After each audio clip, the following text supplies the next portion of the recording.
우리가 오늘 생각하게 될, 상고하게 될 말씀은 룻기 1장 19절에서 22절 말씀입니다. 우리가 이 본문을 같이 읽겠습니다. 시작. 그들이 소리를 높여 다시 울더니 오르바는 그의 시어머니에게 입맞추되 룻은 그를 붙쫓았더라. 나오미가 또 이르되 보라, 네 동서는 그의 백성과 그의 신들에게로 돌아가나니 너도 너의 동서를 따라 돌아가라 하니 룻이 이르되 내게 어머니를 떠나며 어머니를 따르지 말고 돌아가라 강권하지 마옵소서. 어머니께서 가시는 곳에 나도 가고 어머니께서 머무시는 곳에서 나도 머물겠나이다.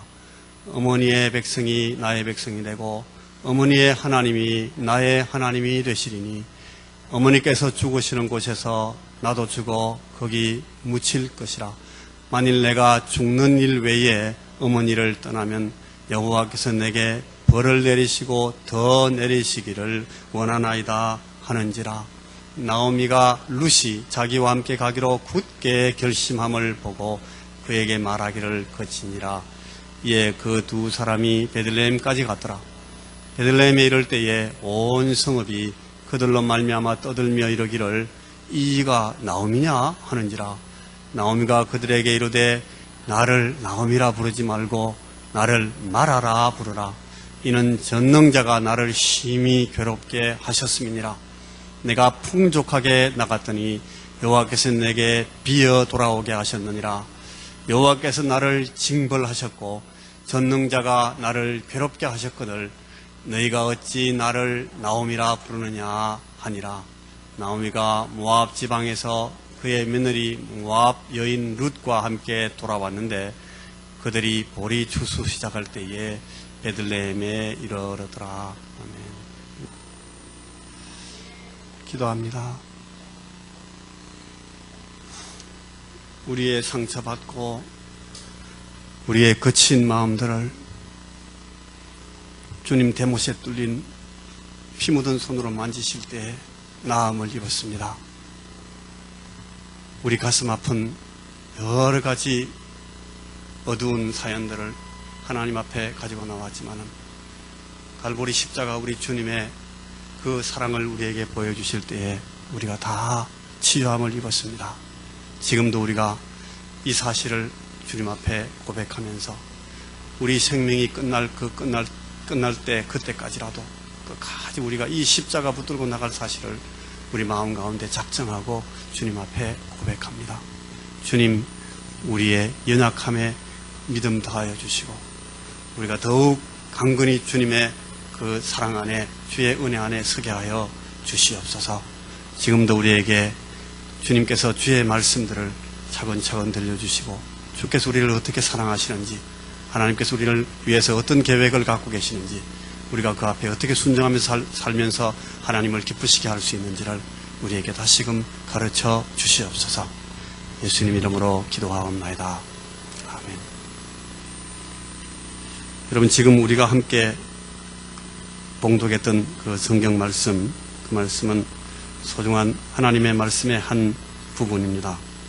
오늘은 조금 수준이 높은, 여러분 앞에 지금 제목이 나와 있는데 좀 수준 높은 말씀의 교훈을 배우게 되는 차례에 이르렀습니다. 제가 지금 차근차근 순서대로 말씀을 그대로 순서대로 차근차근 해나가고 있기 때문에 이게 무슨 구체적인 어떤 상황에 맞추어서 말씀을 준비한 것이 아니라는 것을 여러분들이 다 알고 계십니다. 이 징계에 대해서 오늘 배우는데 이걸 복된 징계라고 제목을 A Blessed Discipline. 징계라는 것이 우리말로는 이게 좀 이렇게 징벌하는 것과 이렇게 이미지가 통해 있는데 성경이 말하는 징계는 그거 아니고 이게 훈육입니다.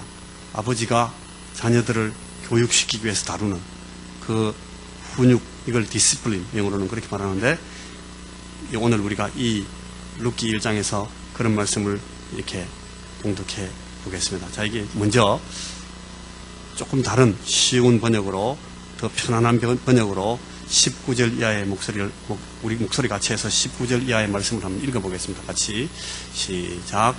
두 여인은 길을 떠나서 베들레헴에 이르렀다. 그들이 베들레헴에 이르렀을 때 온 마을이 그들 때문에 떠들썩해졌다. 이 사람이 나오미가 아니야? 하고 여인들이 말하였다. 나오미가 그들에게 대답하였다. 나를 나오미라 부르지 말고 차라리 마라라고 부르십시오. 전능하신 분께서 쓰디 쓴맛을 보게 하셨기 때문입니다. 가득 찬 채로 내가 떠났지만 여호와께서 비어서 돌아오게 하셨습니다. 여호와께서 나를 괴롭게 하셨고 전능하신 분께서 나에게 재난을 안겨주셨는데 어찌 나를 나오미라 부르십니까? 이렇게 하여 나오미가 돌아왔고 그의 자부 모압 여인 룻도 모압 땅에서 돌아왔다. 그들은 보리 수확을 시작할 때에 베들레헴에 도착하였다. 우리는 지금 이 한 사람의 하나님의 자녀, 하나님의 언약 안에서 부르심을 받고 은총을 입은 한 여인의 일생, 그 여인의 인생을 바라보고 있습니다. 이 이야기에서 우리는 동일한 하나님의 자녀의 자격으로 우리들의 인생을 지금 공부하게 되는 겁니다. 그 19절부터 우리가 방금 읽은 그 말씀을 보니까 거기 토로하는 나오미의 이 자기 얘기, 간증이죠. 이 간증은 이 사람의 성격, 아주 한과 쓰라림이 드러나는 그런 성격을 적나라하게 보여주고 있습니다. 입이 쑥 나오고 어금니는 꾹 담은 채로 말은 나올 때마다 하나님을 원망하는 말로 가득 차 있습니다. 막 베들레헴에 도착하는 이 두 여인의 모습을 보고 거기 아낙네들이 차림새와 분위기만으로도 금방 이 나오미가 당한 고통, 이 나오미가 지금 겪고 있는 안타까운 이 상황들을 한눈에 다 알아볼 수 있을 만큼 아주 나오미의 표정이 볼만합니다. 야, 저 사람 나오미 아니야? 이렇게 말하는 그 대사에 이미 그들이 보고 있는, 그들이 느끼고 있는 그 인상이 쫙 다 드러나 있습니다. 나오미가 말합니다. 저에게 나오미 하지 마세요. 나오미는 여러분 달다, 사탕이다 그 뜻이잖아요. 내 이름처럼 저는 달지도 못하고 즐겁지도 않거든요. 차라리 마라라고 하세요. 마라는 우리말로 하면 아마 소태쯤 될 겁니다. 전능하신 하나님께서 내 인생에 쓰라림만 가득 안겨주셨잖아요. 나오미가 지금 이렇게 자기 얘기를 하고 있습니다. 제일 첫 대지가 오늘은 우리의 삶은 정말 쓰디 쓴 인생일까? 13절에서 나오미가 직접 자기 표현으로 하나님이 자신을 치셨다고 그렇게 불평합니다. 그리고 21절에 보니까 하나님이 자신의 허물을 덜쳐내고 계시다 이렇게 투덜거립니다. 남편과 두 아들을 가진 세상 든든한 여인으로 모압에 나갔지만 이제 혈혈단신, 홀홀단신이 돼가지고 아주 막 그늙은 과부가 돼가지고 고향에 돌아오고 있습니다. 여러분, 우리는 자주 우리 삶에 일어나는 일들과 또 우리 인생에 개입하시는 하나님 자신에 대해서 우리는 냉소적이 될 수 있습니다. 심지어는 하나님이 내게 너무 잔인하시다. 이렇게 우리 마음 가운데 아픈 마음을 갖게 되거나 하나님 왜 저한테만 이렇게 혹독하게 하십니까? 하나님께 막 덤벼들 수도 있어요. 하지만 이게 사실은 아닙니다. 하나님은 잔인하실 수가 없는 분이기 때문에 그렇습니다. 하나님이 하시는 일은 무엇이든지 설사 우리가 그것을 다 보지 못하고 있다 할지라도 항상 하나님은 사랑의 동기로만 우리를 다루시기 때문에 그렇습니다. 하지만 여전히 나는 하나님께서 하시는 일을 이해할 수가 없어요. 받아들일 수가 없어요. 이렇게 말할 수 있을지 몰라요. 하나님은 늘 우리가 다 이해할 수 있도록 일하신다.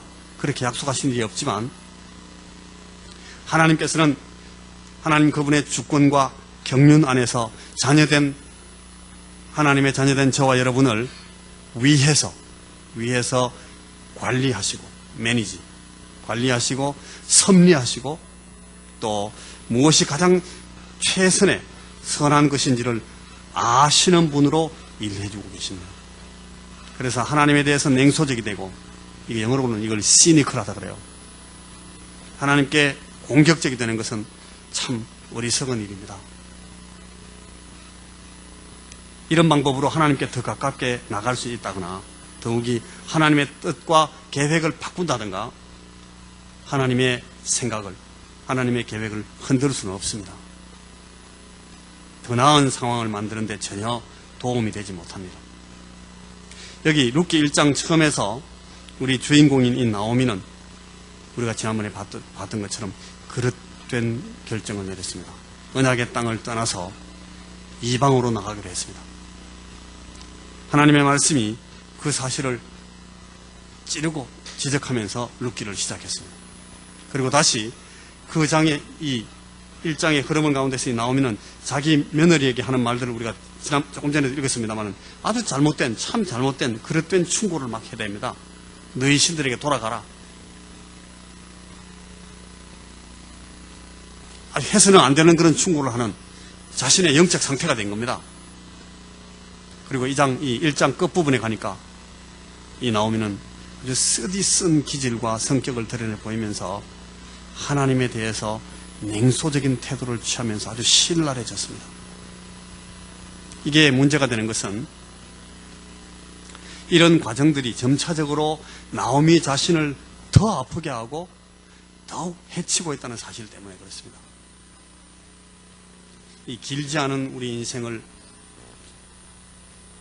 우리가 교회 안에서 살아오는 동안 아주 선명하게 보면서 기억하게 되는 이 성격 유형이 하나 있습니다. 그리스도인들인데, 그리스도인 된 분들인데 그 가운데서도 아주 독특한 특별한 인격 유형이 하나 있어요. 마음속에 아주 쓰디쓴 기질을 지니고 사는 그런 형제나 그런 자매들이 들어 있습니다. 이걸 쓴뿌리라고 합니다. 쓴뿌리. 사역자들 가운데서도 있고 직분자들 가운데서도 있는 걸 봅니다. 이런 분들은 이웃에 대해서뿐 아니라 늘 자기 자신에 대해서 아주 쓰디쓰고 잔인하게 처신합니다. 뿐 아니라 필경은 하나님에 대해서 아주 혹독하게 공격적이 됩니다. 그 개인의 어떤 인생 경험에서 혹은 그 가정 속에서 혹은 그분들의 어떤 결혼 생활이나 혹은 교회 생활 가운데서 경험하는 어떤 일들이 아주 좋지 못한 일들이 막 일어나가지고 이 아프고 쓰라린 경험을 하는 것이 동기가 되어서 그걸 계기로 그분들이 성격이 이렇게 막 어렵게 변했을 수도 있어요. 그리고 어떤 트라우마를 야기한 그 사실의 전후를 이해할 수 있는 측면이 분명히 있을 수도 있습니다. 아, 저분은 지난번에 그 일 당하고 나서는 마음이 막 저렇게 됐네. 이해할 수 있는 부분이 있어요. 그러나 결국 그 결과를 가장 고통스럽게 경험하고 상처의 상처를 경험하게 되는 것은 결국 자기 자신입니다. 그리고 그런 분들이 교회와 공동체를 함께 고통받게 만듭니다.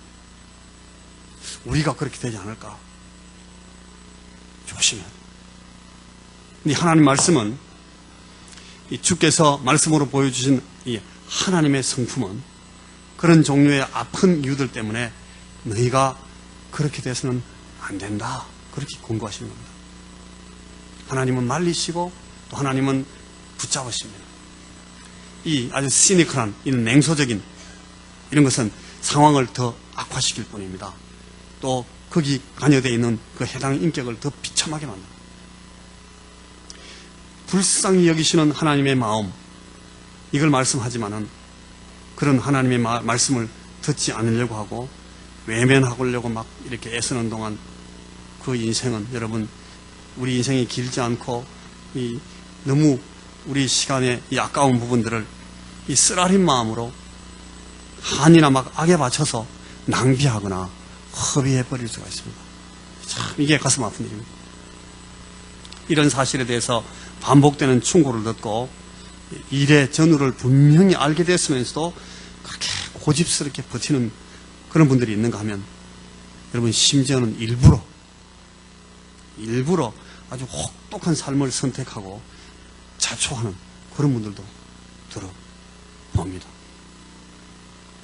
아주 가슴 아픈 일입니다. 사랑하는 여러분, 우리들의 교회 안에 혹은 우리 가정 안에 지금도 자주 이런 일들이 일어나고 있고 일어날 수 있습니다.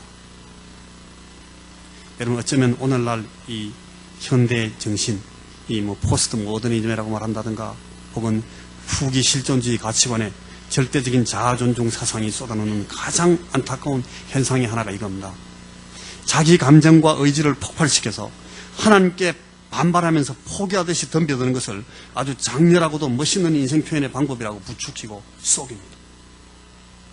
그리고 이게 잘 안 되면 우울해졌다 그러고 염세적이 되고 비관적인 심정에 사로잡혀가지고 하나님과 이웃을 무차별적으로 공격하다가 그 최악의 방법으로 자기 자신까지 해칩니다. 그걸 장렬하다고 하고 멋있다고, 낭만적이라고, 로맨틱하다고, 리얼한 자기 표현이라고, 이유 있다 이렇게 막 속입니다. 이게 사단입니다.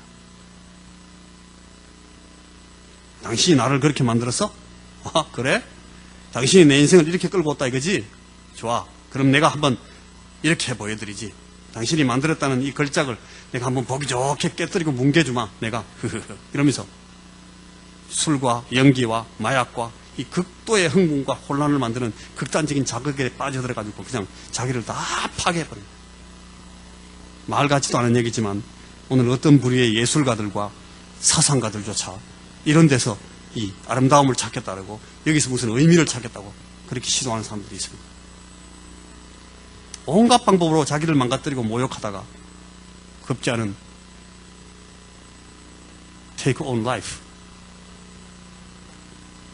죽어버립니다. 그 이후에 대해서는 나는 모르겠다. 그거는 생각하지 않겠다. 일단 내가 이렇게 해서라도 하나님을 한번 이겨보고 싶다. 이렇게 나갑니다. 여러분 그게 과연 이긴 것이겠습니까? 조금이라도 아주 미미한 것이라도 어느 누구에게 덕이 된 것이 있겠습니까? 그렇게 사는 것이? 절대로 아닙니다. 자기 자신뿐 아니라 자기를 사랑하는 모든 인격들과 모든 의미 있는 관계들과 가치들에게 가장 최악의 것을 갖다 먹이는 아주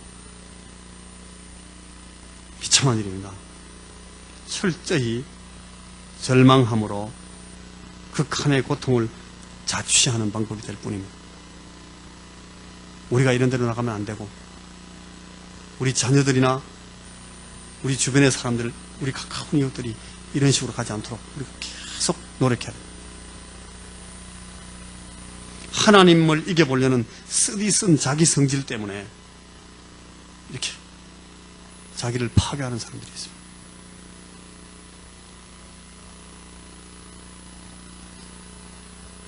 너무너무 아프고 너무 슬픈 결과를 그저 내팽개치듯이 막 쏟아 엎어버리는 겁니다. 아버지신 하나님께서 얼마나 고통스러워 하시겠습니까? 하나님을 그렇게 아프시게 한 것이 과연 하나님을 이기는 것이 되겠습니까? 이것이 아버지를 이기는 방법이 될 수가 있겠습니까? 여러분, 근데 이 교회 안에서도 이런 마음을 가진 것처럼 행동하시는 분들이 있어요. 있을 수가 있어요. 이게 오늘 우리 나오미를 보면서 한번 생각해 봐야 될 얘기입니다. 쓰디쓴 냉담함의 일단을 오늘 이 나오미가 지금 보여주고 있습니다. 그 나오미의 얘기를 좀 이렇게 정말 좀 실감나게 번역하면 막 그런 거예요. 하나님 들어보세요. 하나님 좀 들어보시라고요, 좀. 하나님한테 막 지금 덤비고 있어, 나오미가. 그래, 나 맞았어. 나 하나님께 맞았어. 전능하신 하나님이 나의 허물을 덜추고 계셔. 잘 알아. 나오미 하지마, 나한테. 나오미 같은 소리 하고 있네. 내 인생이 다르다고? 내가 그렇게 흥겹게 좋게 보여? 내가 그렇게 보이냐, 지금? 차라리 날 말하라고 해. 쓰디쓴 인생을 사는 사람이야, 나는. 소태처럼 쓰라린 인생이라고. 나를 소태라고 불러. 막 나오미가 지금 그러고 있는 거예요. 차라리 이 상황에서 나오미에게 필요했던 것은 더 정직한 자기 성찰이에요. 하나님과 하나님의 언약에 순순히 따르려는 그런 겸허한 마음이 회복되는 것이 필요했어요. 자기 인생을 부르신 하나님의 목적과 뜻, 그 계획을 배우고 깨닫고자 겸손하게 하나님 앞에 자기 마음을 내드렸어야 돼요. 그러나 이 눈앞에 벌어진 이 상황에 막 집중했고 자기 안목의 판단과 계산이 너무 빨랐습니다. 또 거기에만 집착했습니다. 이 팔을 걷어붙이고 막 이 상황에서 막 빠져나가려고 왔다 갔다 달려나가기 바빴습니다. 그리고 갑자기 덜컥 가로막히니까 더 막 밀어붙이려고 막 버티고, 그것도 걸리자 푸덕푸덕 막 뛰다가 그 다음에 푹푹 수렁으로 쭉 빠져들어가 버렸어요. 다 붙들고 몸부림쳐보다가 그냥 널브러져서 엎어져 버린 겁니다.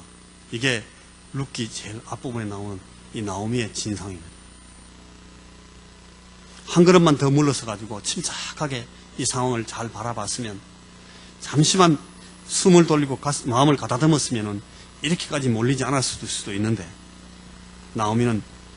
여러분, 이 나오미는 분명히 하나님의 언약과 계시와 은총의 충고 안에서 자라났던 사람입니다. 이게 무슨 뜻인지 아는 사람이에요. 나오미 이름이 여러분 달고 즐거운 이 하나님의 은혜와 사랑의 열매 뭐 이런 뜻이에요. 나오미가 괜히 그냥 아무렇게나 자라난 사람이 아니에요. 엘리멜렉, 우리가 지난번에 생각했지만 엘리멜렉, 나의 하나님은 왕이시다, 하나님 저를 다스려 주시옵소서. 자기 남편 이름이 이런 이름이에요. 믿음의 사람들이었어요. 나름대로는 잘 배우고 또 훈련받고 기본을 실습하면서 살아왔기 때문에 충분히 바로잡고 다시 일어설 기회가 있었을 가족들입니다. 그런데 돌이키고 귀를 막아버렸습니다. 우리는 다 양 같아서 그릇 행하여 각기 제 길로 갔거늘. 이 말씀대로 그냥 자기 길로 가버린 거예요. 그래서 여러분을 지난 몇 달 동안 제가 여러분들하고 지내면서 여러분들을 굉장히 사랑하게 됐습니다. 여러분 믿습니까? 제가 여러분들을 위해서 늘 기도합니다. 제가 여러분들을 사랑하는 마음을 가지고 제가 여러분들에게 한 가지 간곡하게 부탁드릴 것이 있습니다. 여러분 겸손히 주의 말씀을 배우시고 도리를 깨달아서 실습하는 일에 제일 먼저 우리 마음을 드려야 됩니다. 잘 양육받아서 더 자라나시려고 해야 됩니다.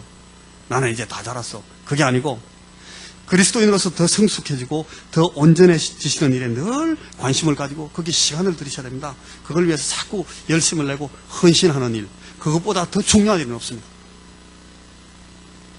이보다 더 우선시 될 수 있는 것이 우리 그리스도인들에게는 결코 없습니다.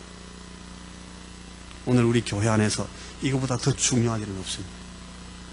가르치려고 하시기보다는 여러분 자꾸 배우시려고 해야 됩니다. 지금 배우고 계셔야 맞습니다. 그러기 위해서는 오직 겸손이 필요합니다. 섬기려고 나서시기보다는 훈련 받으시려고 해야 됩니다. 직분과 타이틀을 내시려기보다는 지금 여러분 훈련 받고 계셔야 맞습니다. 그게 오직 겸손함과 순종함의 태도가 필요할 뿐입니다. 주님이 부르신 교회 안에서, 하나님이 모으신 커뮤니티 안에서 여러분 잘나고 똑똑하고 힘있고 목소리 큰 사람 되시는데 너무 애쓰지 마십시오. 이건 굉장히 위험한 일입니다. 엄중한 책임이 따른 일이기 때문에 조심하셔야 돼요. 차라리 주님의 마음을 품은 착한 사람, 오히려 온유하고 유순한 사람, 잘 견디는 사람이 되려고 하십시오. 그거를 지금 계속 실수하고 계셔야 맞습니다. 그런 사람을 주님께서 쓰시고 하나님이 높이십니다. 이것은 우리 하나님께서 우리에게 약속하신, 반복해서 약속하신, 보증하신 약속입니다. 이렇게 되고 있지 못할 때에 여러분 오늘 나오미를 보시기 바랍니다. 그저 눈으로 봐서 판단하고 세상의 풍조에 따라서 결정합니다. 뭐 다 이렇게 하는 거지 뭐. 요즘 사람들은 다 이렇게 하는 거야. 그게 기준이 됩니다. 그걸로 그냥 결정하고 선택합니다. 그러자 실패하고 막히고 걸리고 무너집니다. 하나님의 자녀이기 때문에 그럴 수밖에 없어요. 하나님의 자녀가 세상적인 방법으로 나가는데 하나님이 가만히 놔두시겠습니까? 안 됩니다. 그러니까 걸리게 되고 막히게 되고 무너지게 되면 거기서 이제 막 쓰디쓴 불평과 원망으로 가득 찹니다. 형제들을 막 비난합니다. 원망합니다. 그리고는 결국 하나님께 막 삿대질합니다. 심령의 어두운 터널은 그렇게 점점 더 짙어지고 더 멀리 가게 돼요. 한참 동안 수렁에 빠져서 고통받게 돼요. 나오미가 지금 그 상황에 와 있습니다.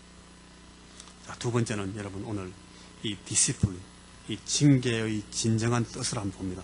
징계가 무슨 뜻일까? 오늘 우리는 여기서 이 룻기의 내러티브를 끌고 가는 주인공의 이 인생이 강조해서 보여주는 하나의 귀중한 교훈을 다시 한 번 더 신약의 직설적인 가르침하고 연결시켜서 제가 풀어보려고 해요.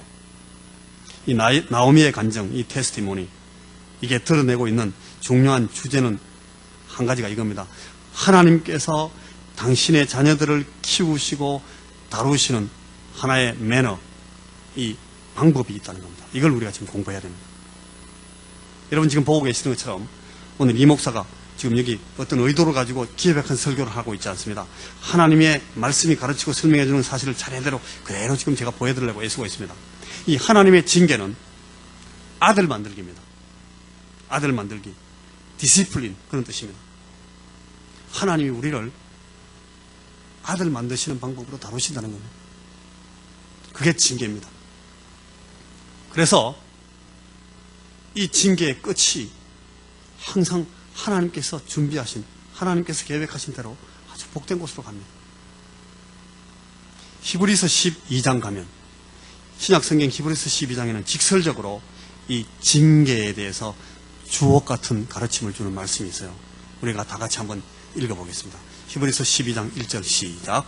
이러므로 우리에게 구름같이 둘러싼 허다한 정인들이 있으니 모든 무거운 것과 얽매이기 쉬운 죄를 벗어버리고 인내로서 우리 앞에 당한 경주를 경주하며. 여러분, 이 징계에 관한 교훈이 히브리서 오늘 2장 1절 읽었는데 이 앞에는 몇 장이에요? 히브리서 11장. 히브리서 11장은 무슨 장이에요? 소위 믿음장이에요. 믿음의 영웅들, 믿음의 대서사시들을 막 쫙 펼쳐놓고 나서 그 다음에 딱 12장 1절에 곧 끝부분에서 바로 시작되는 그 12장 1절에 징계에 대해서 교훈하기 시작합니다. 여러 가지 중요한 진리를 이 기초와 기본에 대한 교훈들을 다지고 밝혀서 가르친 후에 드디어 이 말씀을 내놓고 있다는 점에 여러분 주의하실 필요가 있습니다. 무슨 뜻인가 하면 이 만만하고 쉬운 얘기가 아니라는 뜻입니다. 근성으로 아무렇게나 아무나 다 그냥 막 들을 수 있는 그런 얘기가 아니라는 뜻입니다. 고급 과정, 어드밴스드 코र्스입니다. 고급 과정이에요. 말씀 그대로 구름같이 둘러싼 정인들 앞에서, 크다한 정인들 앞에서 내놓는 권면입니다. 12장 2절 한번 읽어보시겠어요? 믿음의 시작. 믿음의 주요 또 온전케 하시는 이인 예수를 바라보자. 그는 그 앞에 있는 기쁨을 위하여 십자가를 참으사 부끄러움을 개의치 아니하시더니 하나님 보좌 우편에 앉으셨느니라. 여러분, 예수님을 바라보자 그럽니다. 주의하십시오. 여러분, 저기 지금 영광의 사표, 아주 자랑스러운 타겟, 목표, 그 예수님을 바라보자, 그런 뜻이 아니에요. 뭔가 하면 징계를 당한 모델로, 징계를 받는 표본으로 예수님을 제안하고 있습니다. 이 히브리서의 저자의 의도를 보십시오. 이게 지금 틀림없이 이분은 이사야 53장 5절의 말씀을 이 히브리서 쓰고 있는 이분의 귓줄을 때리고 있었을 겁니다. 그가 찔림은 우리의 허물을 인하며 그가 상함은 우리의 죄악을 인함이라. 그가 징계를 받음으로 우리가 평화를 누리고 그가 채찍에 맞음으로 우리가 나음이거든. 예수님이 징계를 받고 예수님이 채찍에 맞았습니다. 그래서 지금 그분을 올려다보자는 겁니다. 예수님이 징계를 받아요? 왜요? 예수님이 왜 혼나시고 매 맞았어야 돼요? 여러분, 히브리서 12장 3절 시작. 너희가 피곤하여 낙심하지 않기 위하여 죄인들이 이같이 자기에게 거역한 일을 참으신 일을 기억하라. 너희가 피곤하여 낙심하지 않기 위하여 죄인들이 이같이 자기에게 거역한 일을 참으신 일을 기억하라. 여러분, 여기서 피곤, 이 피곤은 지치고 지겨워지는 겁니다. 영어로는 frustration. 이것 때문에 아주 지겨워서 포기해버리는 것을 낙심이라고 합니다.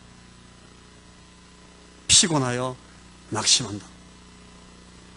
근데 사람을 가장 지치게 만드는 예를 여기 지금 이렇게 강조해 놨습니다.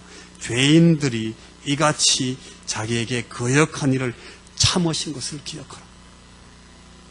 여러분, 사람이 사람에게 피곤해지는 것 중에 제일 처절하고 가장 안타까운 피곤함이 무엇인가 하면 도와주고 돌보아주고 사랑해주고 배려해서 막 감싸주는데 그걸 안 알아주고 막 도로 들이대는 겁니다. 그걸 거절하면서 막 반발하는 겁니다. 이거에 대해서 참아주는 거, 여러분, 이거 할 수 있습니까? 사람이 할 수 있는 일이겠습니까? 불가능한 일입니다. 이게 괘씸하기 짝이 없습니다. 생각만 해도 열이 콱 받고 사람이 막 까무러칩니다. 진짜로 정말 해주고 싶지 않은 일입니다. 그런데 여러분, 그걸 할 수 있는 사람이 있습니다. 누가 이걸 해낸 줄 아십니까? 딱 한 종류의 사람만 이걸 합니다. 막 들이대고 반발하고 사랑해주는데도 막 하는데도 계속 여러분 받아주고 그걸 견뎌내면서 사랑해줄 수 있는 사람이 세상에 딱 한 종류의 사람이 있어요. 누구예요? 아버지입니다. 아버지. 아버지입니다. 자기 새끼일 때만, 자기 아들에게만 이걸 해낼 수가 있습니다. 이 아버지라는 이름의 무게가 이렇습니다. 이게 아주 놀라운 진리입니다만 여러분, 이 아버지는 어떤 아버지든지 이걸 다 해냅니다. 아무리 못난 아버지, 아무리 악한 아버지라도 자식에게는 최선의 것을 줄 줄 압니다. 주의 말씀입니다. 아무리 악한 아버지라도 자기 자식에게는 이런 것까지도, 아니 더 말도 안 되는 아주 엄청난 것까지도 막 참고 애써서 막 껴안아줍니다. 여러분의 아버지가 여러분들에게 여러 번 이렇게 하셨습니다. 그리고 제가 장담할 수 있습니다. 지금 여러분들도 여러분의 자식을 위해서 지금 이걸 하시고 계십니다.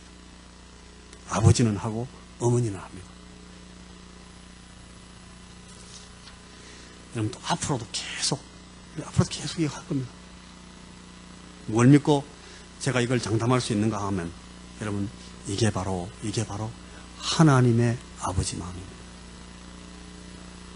우리 아버지들은 이 하나님의 형상을 타고난 사람들입니다. 우리 아버지들은 하나님의 아버지 마음을 갖고 이 세상에 있는 사람들이에요. 우리 어머니들은 그 하나님의 아버지, 하나님의 그 아버지 마음을, 그 형상을 받은 사람들이에요. 그러니까 여러분, 징계라는 것은 오직 징계라는 것은 오직 아버지라면 아버지만 하는 겁니다. 하나님이 우리를 자식다운 자식, 아들다운 아들로 만들어 가십니다. 우리 아버지십니다. 하늘에 계신 우리 아버지. 너희가 하나님을 아빠, 아버지라고 불러라. 징계하신 하나님이 스스로 여러분, 우리 앞에 오늘 징계하시면서 하나님께서 어떤 자격, 어떤 권리를 우리에게 클레임하고 계신지 보십시오. 내가 네 아버지다. 내가 너를 사랑한다. 다른 아무 이유 없다. 그저 죽으라고 나는 너를 사랑하는 너희 아버지다. 하나님께서 이것만 가지고 우리에게 징계하신다. 6절 한번 읽어보시겠습니까? 같이 시작. 주께서 그 사랑하시는 자를 징계하시고 그가 받아들이시는 아들마다 채찍질 하심이니라 하셨으니 너희가 참음은 징계를 받기 위함이라. 하나님이 아들과 같이 너희를 대우하시나니 어찌 아버지가 징계하지 않는 아들이 있으리요. 징계는 다 받는 것이거늘 너희에게 없으면 사생자요 친아들이 아니니라. 여러분, 그래서 바로 이 말씀 바로 앞에 5절이 먼저 있습니다. 내 아들아, 주의 징계하심을 경히 여기지 말며 꾸지람 받을 때에 낙심하지 말아라. 내 아들아. 아들에게 말씀하시는 겁니다. 내 아들아. 아빠가 두 가지만 부탁하자. 하나는 주의 징계하심을 경히 여기지 마라. 하나님의 징계를 가볍게 여기고 무시해도 괜찮은 것으로 치부하지 말라는 겁니다. 내 간절하게 진심을 가지고 너에게 부탁한다, 얘야.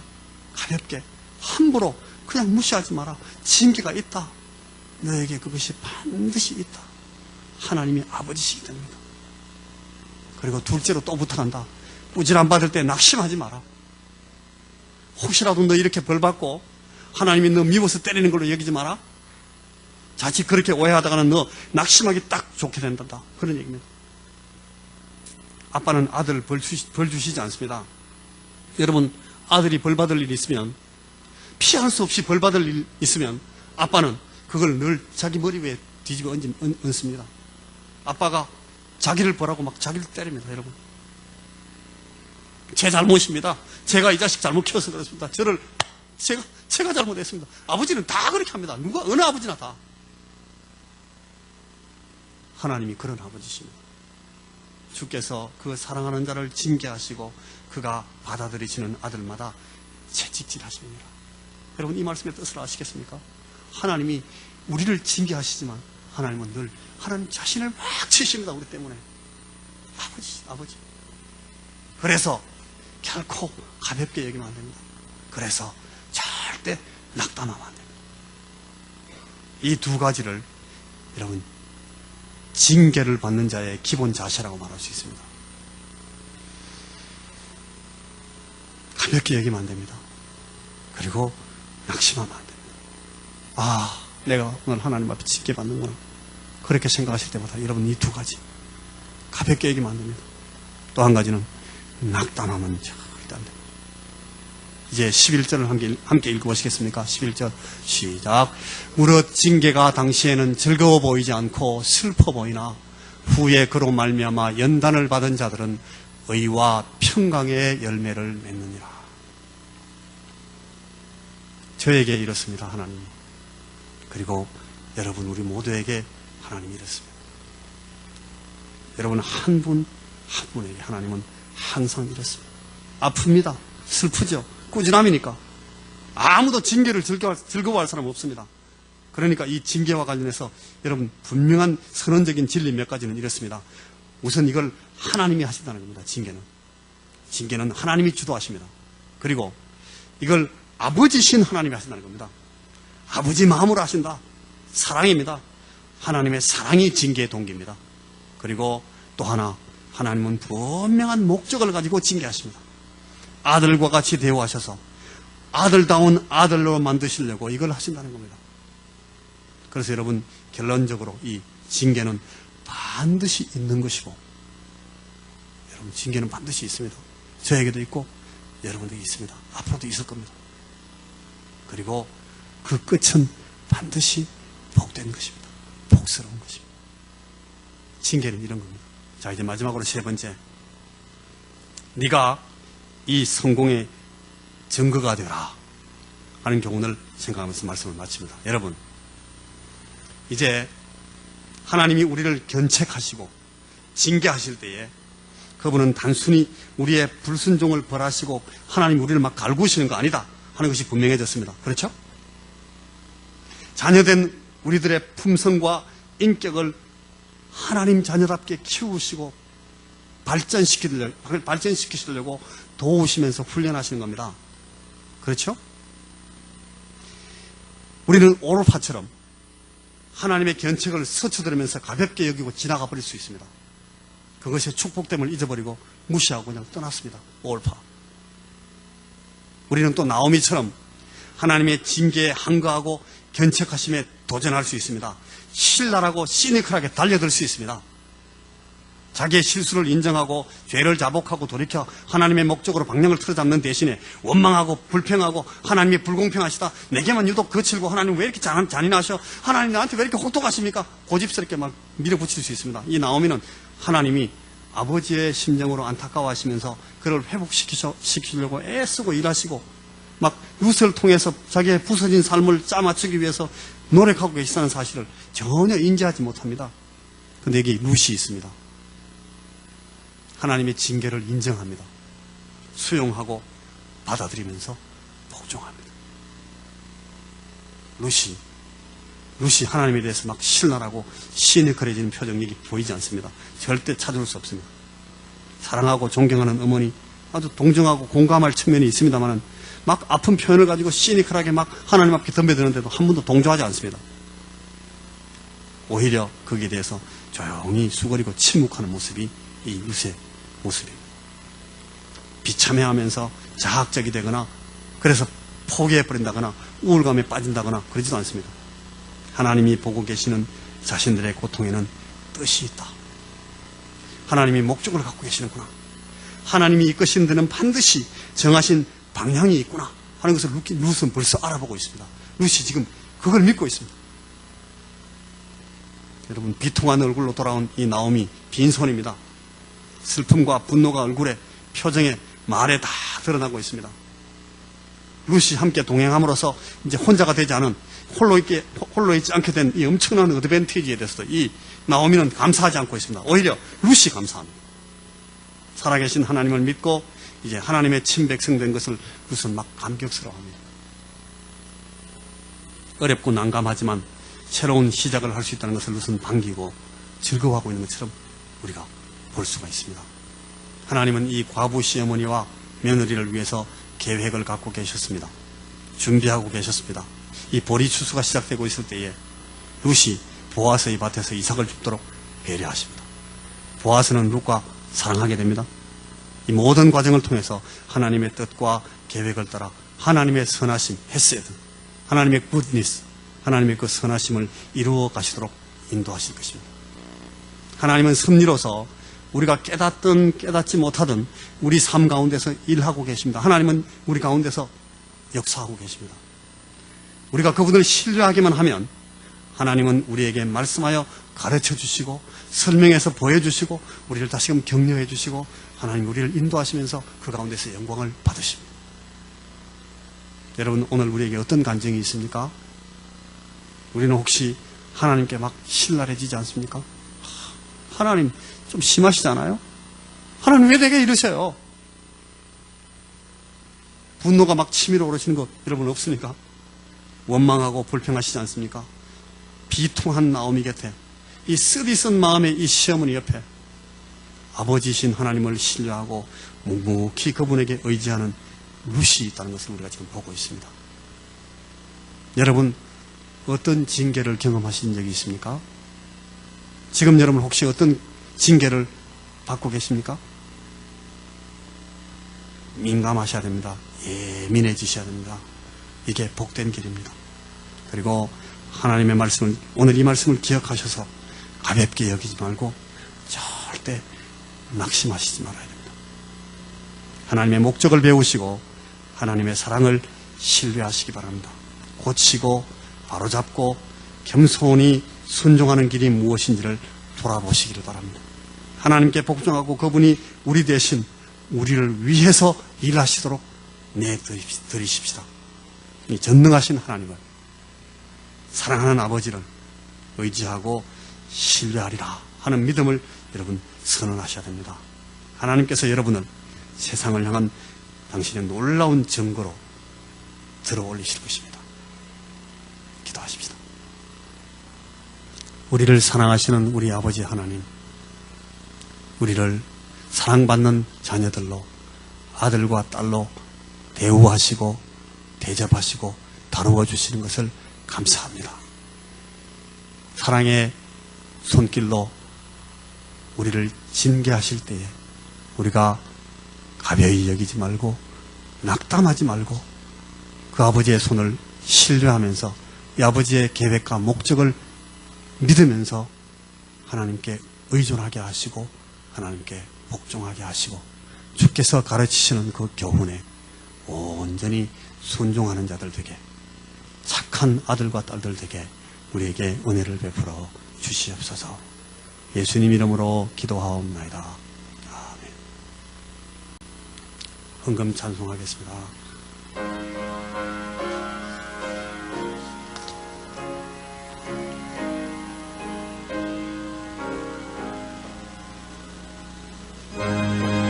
한 걸음씩 왜 가지 않느냐, 네 죄를 자복하고 그 앞에 나가라. 한 걸음씩 한 걸음씩 주께 나오라. 주님께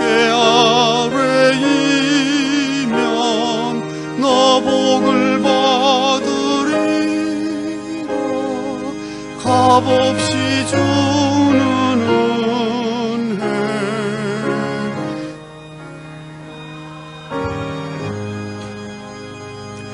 주께로 한 걸음씩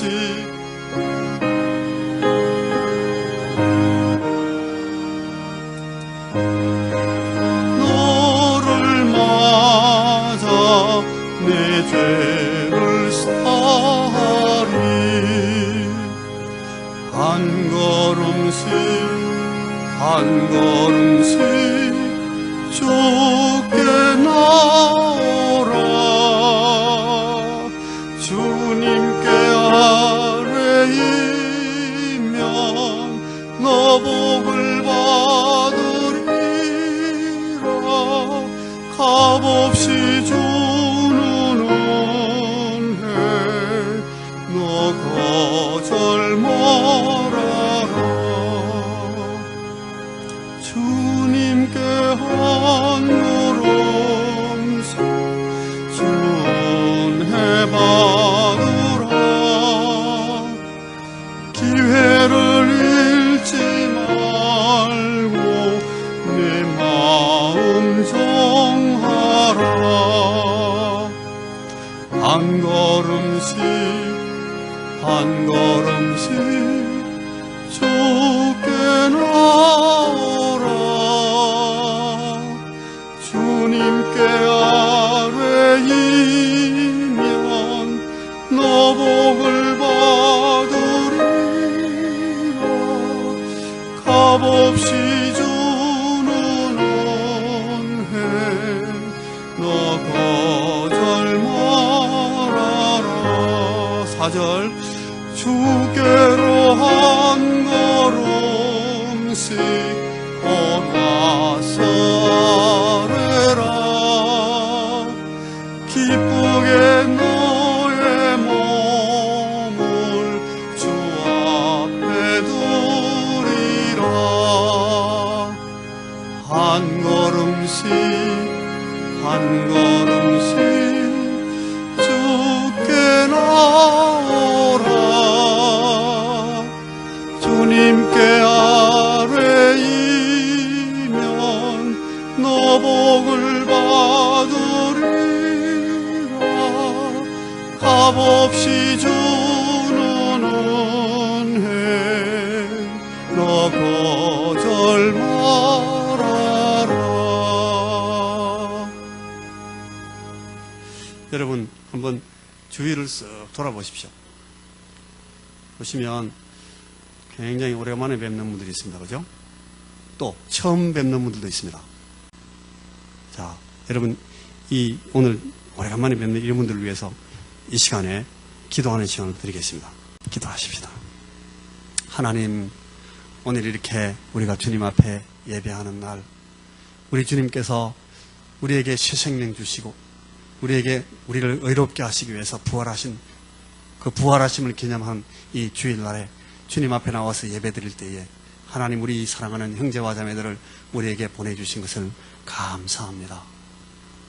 주님, 우리가 이 이름들을 주님 앞에 불러 올립니다. 주님이시여, 저들을 사랑하여 주옵소서. 우리 하나님, 저들의 마음을 어루만져 주시옵소서. 저들의 마음 가운데 하나님 믿음의 축복을 주시옵소서. 하나님을 사랑할 마음을 더욱 주시고 우리 하나님께서 정하신 하나님께서 주신 인생을 최선을 다해서 행복한 마음을 가지고 즐겁게 살 수 있는 모든 여건들을 하나님이 허락하여 주시옵소서. 하나님, 우리 사랑하는 이 사랑하는 형제와 자매들이 기도하는 기도의 제목들을 시간도 주님 들어주시고 하나님 응답하여 주시기를 원합니다. 우리 아버지 하나님, 이 시간 우리가 하나님 앞에 나와 예배드리면서 하나님 앞에 빈손으로 나오지 않게 하신 것을 감사합니다. 우리 손에 부족하지만은 우리에게 주신 우리 인생 이 생명의 귀중한 흔적들을 우리가 우리의 손에 들고 하나님 앞에 나왔습니다. 11조로 하나님 앞에 드리고 감사의 제목들을 하나님 앞에 내놓으면서 드리고 또 주일 헌금을 하나님 앞에 드리고 선교를 위해서 구제하기 위해서 또 이런저런 다른 목적을 가지고 하나님의 전을 위해서 섬기기 위해서 이렇게 하나님 제목을 달고 우리가 하나님 앞에 헌물을 헌상하여 올려드립니다. 주님, 이것을 다만 우리가 이것만 가지고 주님 앞에 드리는 것이 아니고 우리의 마음을 여기 얹어서 우리의 인생을 여기 얹어서 하나님 앞에 드립니다. 하나님이 우리의 주인이시기 때문에 하나님께서 우리 인생의 주관자가 되시고 내게 모든 에너지와 내게 모든 생명을 주시는 분이시기 때문에 이 사실을 우리가 이렇게 고백하는 것입니다. 하나님 거두어 주시기를 원합니다. 그리고 우리의 삶 전체가 다 하나님을 기쁘시게 하는 아름다운 제물이 되게 하시고 우리의 삶 전체가 하나님께 드려지는 귀중한 예배가 되게 주여 받아 주시옵소서. 주의 성령님이 우리의 마음들을 늘 붙들어 주시고 우리가 하나님 앞에 이런 산 제사의 삶을 날마다 살 수 있도록 우리에게 은혜를 베풀어 주시옵소서. 하나님, 우리 사랑하는 형제들과 자매들의 삶을 주께서 돌아보시고 결핍되는 것이 없게 하시고 굶주릴 때가 없게 하시고 목마른 것이 없게 하시고 아버지 하나님 연약해지는 것이 없도록 하나님께서 채워 주시옵소서. 우리 사랑하는 가정들을 주께서 돌아보시옵소서. 주께서 그 크고 부드러우신 손으로 덮어서 늘 보호하여 주시고 이 가정들 위해 하나님께서 가지신 하늘의 축복을 날마다 내려 주시옵소서. 이 어려운 때에도 하나님, 우리 사랑하는 가정들이 경영하고 있는 일들이 하나님 앞에 복받은 여러 가지 열매들을 나타내게 도와주시고 하나님, 우리가 만나는 사람들을, 우리가 대하는 사람들, 우리가 함께 관계하는 모든 이 사람들과 아버지 하나님, 이 단체들, 이런 모든 이 공동체들을 하나님께서 축복하여 주심으로 모든 형제와 자매들의 삶을 통해서 저들이 복받게 하시고 우리의 사회가 하나님 앞에 은혜를 입게 하시고 하나님 앞에 생명을 얻을 수 있는 그런 귀한 은총을 날마다 더하여 주시고 은혜 베풀어 주시옵소서. 이 모든 말씀을 우리 주 예수 그리스도 이름으로 간절히 기도하옵나이다. 아멘. 우러러 축원하옵기는 우리 주 예수 그리스도의 구원하신 은혜와 하나님 아버지의 크신 사랑하심과 성령님의 교통하심이 우리 아버지 하나님께서 우리에게 베푸시는 이 징계의 사랑을 날마다 경험하면서 그 징계의 뜻을 알고 징계의 목적을 알고 하나님 앞에 늘 순종하면서 그 징계를 따라 더 점점 자라나가기를 마음 가운데 소원하는 우리 사랑하는 형제와 자매들 머리 위에 우리의 남은 모든 이 인생 가운데 우리의 사랑하는 가정들 위해 우리가 기도하는 모든 기도의 제목들 위해 이제부터 영원토록 함께 하실지어다. 아멘.